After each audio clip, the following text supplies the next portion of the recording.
Police स्टेशनवर जर तुम्ही गेला, एखाद्या अधिकाऱ्यासमोर तुम्ही गेला आणि तिथं तुम्ही जर सर्वसामान्य लोकांचे विषय मांडत असाल आणि ते विषय मांडत असताना, गरिबाचे मुद्दे मांडत असताना पुढचा अधिकारी जर मोठ्या आवाजात तिथं बोलत असेल तर तिथल्या तिथं बोलायचं, आवाज खाली.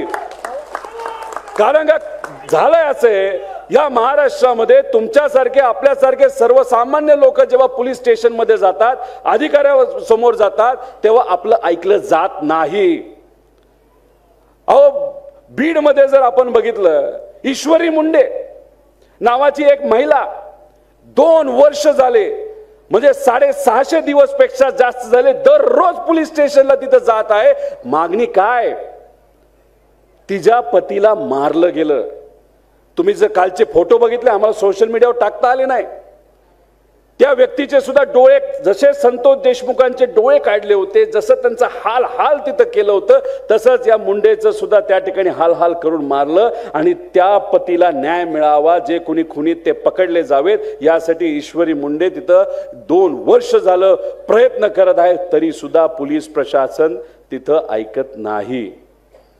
आणि मग अशी परिस्थिती असेल तर मग हे जे कुठले अधिकारी असतील, जे सत्तेतल्या लोकांचं तिथं ऐकत असतील, तर मग काय करायचं? आपण रस्त्यावर उतरायचं, तिथं लोकांची भूमिका मांडायची. मला माहिती आहे की या भागातले आमदार जरा फारच ताकदवान आहेत, आम्हालाही धमकी दिली वाटतं कुठेतरी. त्याच्याचबरोबर आज 2-3 कारवाई माझ्यावर झाल्यात, कुठले ती FIR झालेत असं आम्हाला कळतंय. अहो, आम्ही ईडीला नाही घाबरलो तर तुम्हाला काय घाबरणार आहोत? आणि जेव्हा लोक आपल्या बरोबर असतील ना, अजिबात कोणाला घाबरायचं नाही. त्यामुळे ठीक आहे, 7-8 महिने थोडंसं गेले आपले, पण याच्या पुढे आता लढायचं. अध्यक्ष महोदय आहेत, सर्व हे मोठे नेते आहेत, यादी वाचत होतो, अजून जर 10 नावं टाकले असते तर अर्धा तास ते यादीमध्येच गेला असता. पण एक मला अध्यक्ष महोदयांना इथं विनंती करायची आहे, पिंपरी चिंचवड हे विचाराचं शहर आहे. आदरणीय पवार साहेबांनी प्रामाणिकपणे या शहरासाठी खूप काही केलं, कारण या शहरावर पवार साहेबांचं प्रेम आहे.